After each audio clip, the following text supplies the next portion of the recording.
Poverty is expensive, which means doing good has to cost. And a lot of times we have removed ourselves fully away from the struggle and the challenge of what it means to live in impoverished communities, where even as a people we begin to place very mainstream expectations and judgment on some of the least of these, our most vulnerable, which happen to be our youth.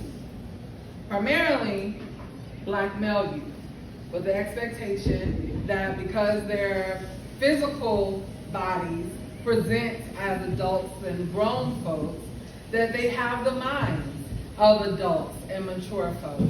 And we treat them based on their physicality and not on the maturity of their psychological being, growth, and development.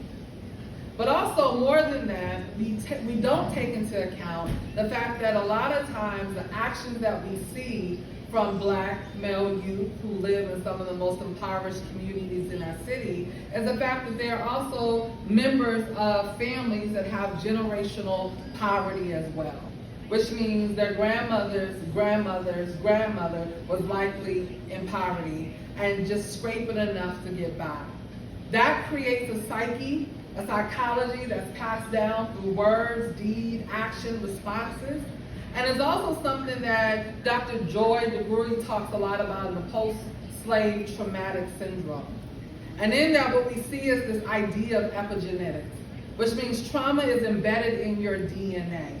So regardless of the fact of education or being able to move from Bankhead to Buckhead or wherever it is that you choose to be, what we find is that people still respond in a certain way because our genetic code gives us a predisposition of how we're to respond, how we're to react, how we think about things, how it makes us feel. And when we remove that and we just expect for young Black boys to do right, to be right, to respond correctly, but not understanding where they've come from, and even what their genetic code and makeup is saying, then we do them a disservice when we say that we want to serve them. And so when we say that poverty is expensive and doing good costs, it's not just the cost of mentoring programs and the cost of after-school programs or athletics, because we really don't pay attention to our Black boys unless they got a ball in their hand or a microphone in their hand. The doing good means that we have to also dismantle the narrative that we have created in our own minds, even when we look like them. A lot of times we forget that there are folks who did not have a chance.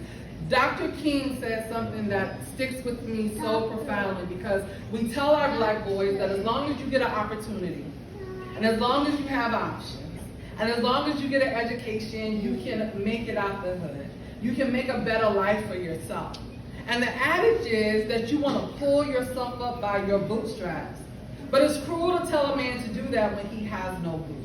And what we can't do is make the assumption that because you had an opportunity, because somebody came back to get you, that somebody has done that for every young Black boy that's still in the hood, that continues to move through life doing the best that they can, and no one is stopping long enough to say, we understand that it is a traumatic experience to be poor, it is a traumatic experience to have generational poverty in your family, and when we can remove the judgment, then maybe we can begin to see them exactly who they are, and we can meet them where they are, and then give them the resources necessary for them to move past the trauma and move into thriving. Because our children are living in a state of emergency. And when you're in a state of emergency, you could care less about what is happening the next moment or the next day. You want to be safe, healed, fixed right then. And so we have to move not just from thriving to surviving, we've got to get them out of a constant state of emergency. And when we're able to do that, everything else that we want to put in place will then make sense.